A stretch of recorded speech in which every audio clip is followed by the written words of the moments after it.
Nagtulong-tulong ang iba't ibang grupo at individual sa nailunsad na clearing operation sa epekto at pinsalang iniwan ng Super Typhoon Uwan sa lungsod ng Baguio.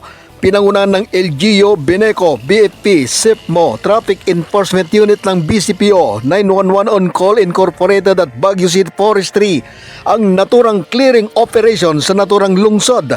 Ayon kay Rafael Valencia ng Baguio Rescue 911, inuna nilang tinanggal ang mga punong kahoy na natumba sa mga kalsada dulot ng malakas na hangin sa kasagsagan ng Super Typhoon Uwan sa syudad. Gamit ang mga chainsaw ay unti-unting pinutol ang mga puno at sanga, itinabi hanggang nilinis ang paligid.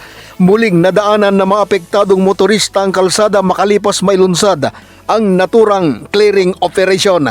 Matatandaan, binayo ng Super Bagyo ang kalungsuran kung saan dahil sa malalakas na hangin at ulan ay pinadapa ng Signal number 4 Super Typhoon Uwan ang mga konkretong poste ng kuryente at mga puno sa iba't ibang lugar sa lungsod. Matapos mabagsakan ng naglalakiang mga puno ang mga kable ng kuryente, partikular sa Bucaucan Road, P. Burgos, Barangay at iba pa, ay nawalan hanggang maapektuhan ang supply ng kuryente ang mga kabahayan kung saan ay nagsarang karamihan sa mga establishmento, lalo na sa mga gusaling walang gamit na generator. Pilit namang nire-restore ng Beneco ang problema sa power supply sa pamamagitan ng pagsasayos sa mga natumbang poste at nasirang mga transformer na naapektuhan ng kalamidad.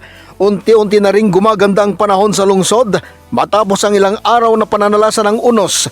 Dahil dito ay bumalik ng daan-daan ang normal na kabuhayan sa mga palengke at pangunahing lugar o central business sa Baguio City. Wala namang naiulat ang otoridad na casualties o matinding nasugatan sa katatapos na bagyong uwan sa City of Pines.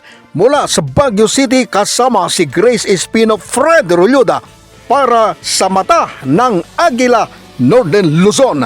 Matatag, matapang, matapat.